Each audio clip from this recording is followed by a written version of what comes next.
Hello बच्चों, आज हम करने वाले हैं मैथ्स का नया टॉपिक रैशनल नंबर और इरेशनल नंबर। जैसे मोस्ट ऑफ बच्चे कंफ्यूज रहते हैं कि रैशनल नंबर कौन से हैं, इरेशनल नंबर कौन से हैं, हम इनको कैसे पहचानेंगे।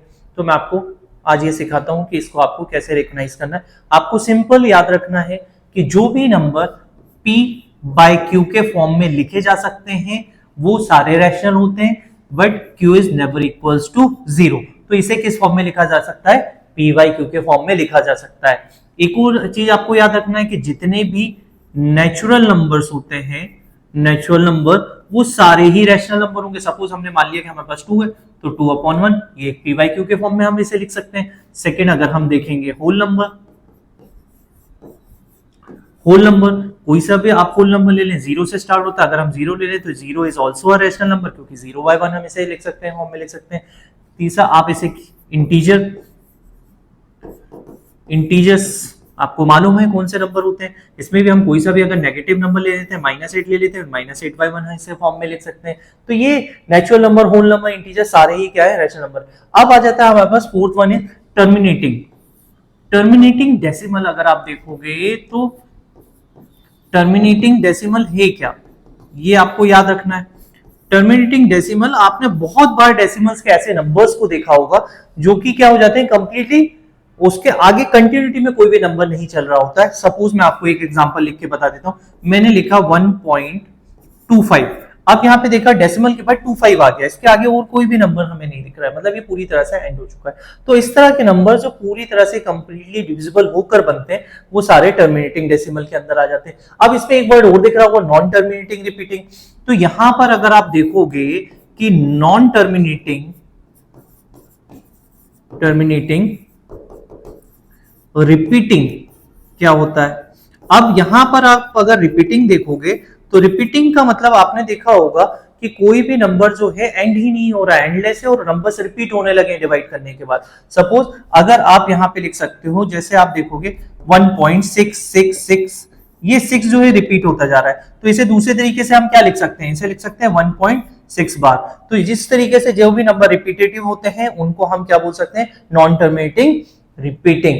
ये सारा जो पोर्शन है, इतना अगर आप याद रखते हो, natural number, whole number, integers, terminating decimal, non terminating repeating, ये सारे रैशनल नंबर के अंडर में आते हैं।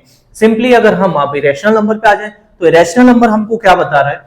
इरेशनल नंबर आप देखोगे जब हम उसे पी वाई क्यू के फॉर्म में लिख सकते हैं, तो ये पी वाई क्यू के फॉर्म में नहीं लिखा जा सकता है।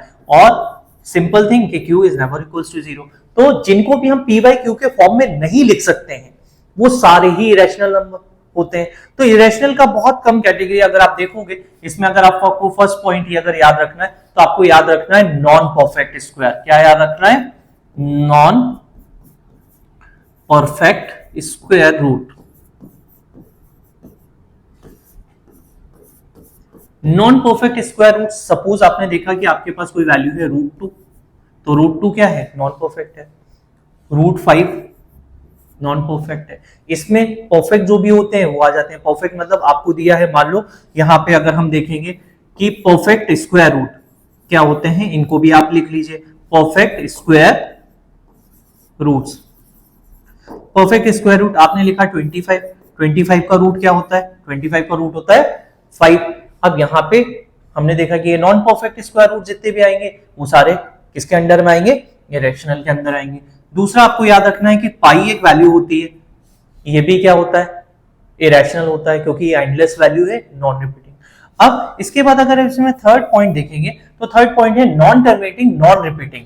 अब यहां पे अगर आपने देखा कि नॉन टर्मिनेटिंग है, नॉन टर्मिनेटिंग, नॉन रिपीटिंग, अब इसमें क्या हो रहा है? वैल्यूज रिपीट भी नहीं हो रही है, नॉन रिपीटिंग, और कंटिन्यू है।